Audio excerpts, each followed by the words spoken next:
Le clocher de Rodez. Quand le désir nous prend, artiste ou poète, ouvrier ou penseur, gens de rien ou de peu, de déserter Paris qui nous met l'âme en feu pour aller écouter au chant les alouettes. N'est-il pas vrai qu'avant d'apercevoir le seuil, que la mort, nous absents, a visité peut-être, mais où quelqu'un encore saura nous reconnaître, ou, tout au moins, un chien viendra nous faire accueil. N'est-il pas vrai qu'avant d'avoir vu de nos lieux, à l'endroit que le cœur s'est toujours retrouvé, qui tout encore caché doucement s'est levé, la fumée en spirale ou blonde, ou blanche ou bleue, nous avons tressailli, parce qu'à l'horizon, couronnant le coteau qui masque les villages, un vieil arbre isolé, tordu, noir, sans feuillage, se dresse, semble nous montrer notre maison.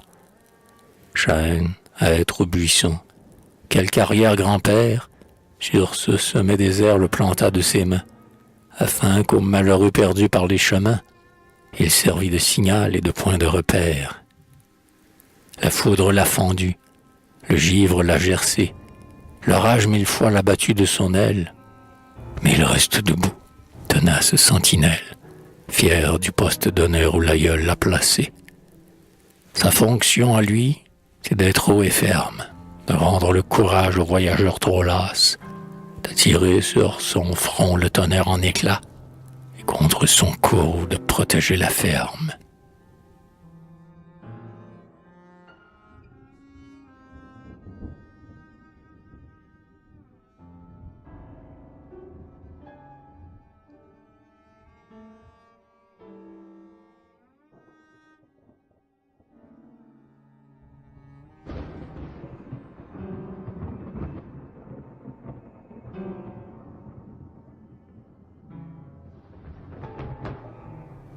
Or, ce que l'arbre aimait qu'on salue au retour, et pour tous les enfants d'un petit coin de terre, toi qui portes plus haut ta tête solitaire, tu l'es pour le rouet argentier, superbe tour.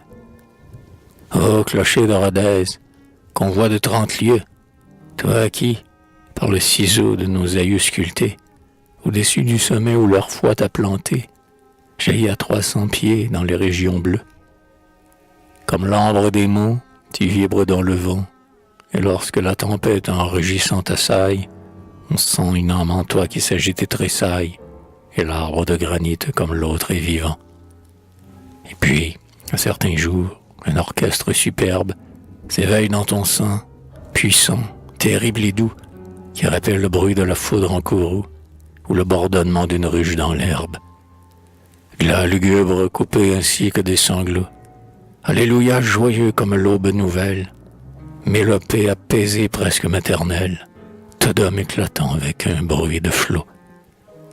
Frais carillon d'avril pur comme un chant de grive, carillon solennel des jours de Messidor, carillon attristé quand le soleil s'endort, carillon grelottant lorsque Noël arrive. Qui de nous ne se les rappelle et, tout troublé, quand les clochers d'ici bourdonnent, ne s'arrête et ne songe au clocher natal dont il regrette, les airs chantant toujours dans son cœur d'exilé. Et quand nous laissons alors, à tire-d'aile, loin du Paris banal où nous parque le sort, nos âmes s'envoler dans un joyeux essor, vers le clocher vont aussi les hirondelles. Comme, lorsqu'au retour il surgit à nos yeux, couronné de rayons coiffé d'un nuage, ainsi que des mains après un long voyage, nous le saluons tous de nos regards pieux. Viens, nous dit-il de loin, comme nous faisant signe.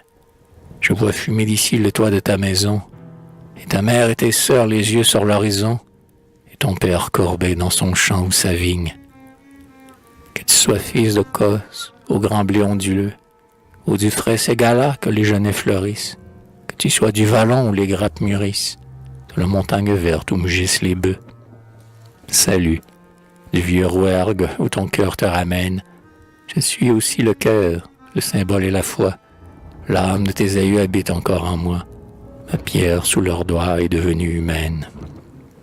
Fou, dis-je à qui part jeune et va chercher ailleurs gloire, pouvoir, fortune ou toute autre chimère. Fou de n'être pas là lorsque mourra ta mère, pour couvrir son cercueil de larmes et de fleurs.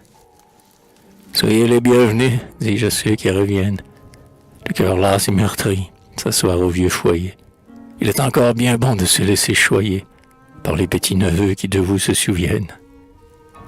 Si vous avez semé votre âge le plus beau, sur les 1000 chemins où l'orgueil vous entraîne, le pays où vous fera la vieillesse sereine, et l'ombre du clocher si douce au tombeau.